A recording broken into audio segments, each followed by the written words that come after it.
নমস্কাৰ বন্ধু বান্ধৱীসকল যদি মোৰ চেনেলত কোনোবা নতুনকৈ আহিছে স্ক্ৰীনত দিয়া সাবস্ক্ৰাইব বাটনটো ক্লিক কৰি দিব।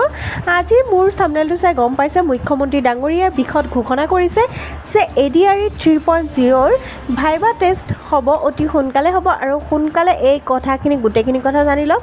আমাৰ মুখ্যমন্ত্ৰী ডাঙৰীয়াৰ প্ৰতিবেদনখিনি শুনি ল'লে গোটেইখিনি কথা গম পাব। তো বলক দেৰি নকৰাকৈ ভিডিঅ'টো আৰম্ভ কৰোঁ। ৰিজাল্ট কেতিয়া দিব? সকলো ৰিজাল্ট আমি এনেকৈ দিম যাতে আপোনালোকৰ হাতত আমি 10 অক্টোবৰৰ দিনাখন আমাৰ নিযুক্তি পত্ৰ আমি হাতত তুলি দিব পাৰোঁ। বহুতে মোক সুধিছে যে ADREৰ নতুন এডভাৰটাইজ কেতিয়া হ'ব, পুলিচৰ নতুন এডভাৰটাইজ কেতিয়া হ'ব। মই আশা কৰোঁ অক্টোবৰ মাহত নিযুক্তি পত্ৰ দিয়াৰ পিছতেই আমি নৱেম্বৰ মাহত নিশ্চয় আকৌ চৰকাৰী চাকৰিৰ বিজ্ঞাপন দিবলৈ সক্ষম। চতুৰ্থ বৰ্গত যিসকলে পাছ কৰিছে তেওঁলোকে অৰেল আৰু স্কিল টেষ্ট দুইটাকে একত্ৰিত কৰি এটা মৌখিক পৰীক্ষাত তেওঁলোকে বহিবৰ প্ৰয়োজনীয়তা আছে আৰু আপোনালোকে সেই পৰীক্ষাত বহিব লাগিব।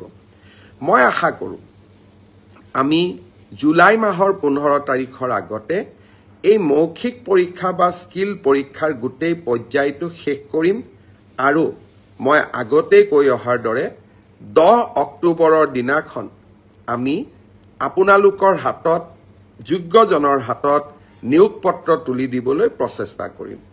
10 অক্টোবৰৰ দিনটোতে আমি post graduate teacher, graduate teacher, LP, ME শিক্ষক আৰু স্বাস্থ্য বিভাগৰ বিভিন্ন পৰীক্ষাত উত্তীৰ্ণ হোৱা আৰু ADREৰ পৰীক্ষাত উত্তীৰ্ণ হোৱা এই আটাইসকলকে একেলগে খানাপাৰা ফিল্ডলৈ মাতি আনি আমি নিযুক্তি পত্ৰ আগবঢ়াম।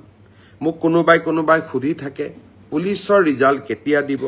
সকলো ৰিজাল্ট আমি এনেকৈ দিম যাতে আপোনালোকৰ হাতত আমি 10 অক্টোবৰৰ দিনাখন আমাৰ নিযুক্তি পত্ৰ আমি হাতত তুলি দিব পাৰোঁ।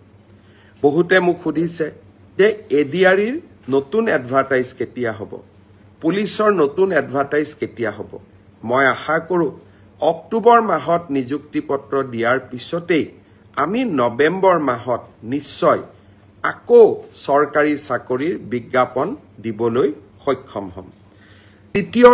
থাৰ্ড গ্ৰেড অৰ্থাৎ তৃতীয় বৰ্গৰ বাবে যিসকল উত্তীৰ্ণ হৈছে তেওঁলোকে 3টা পৰীক্ষা দিব লাগিব।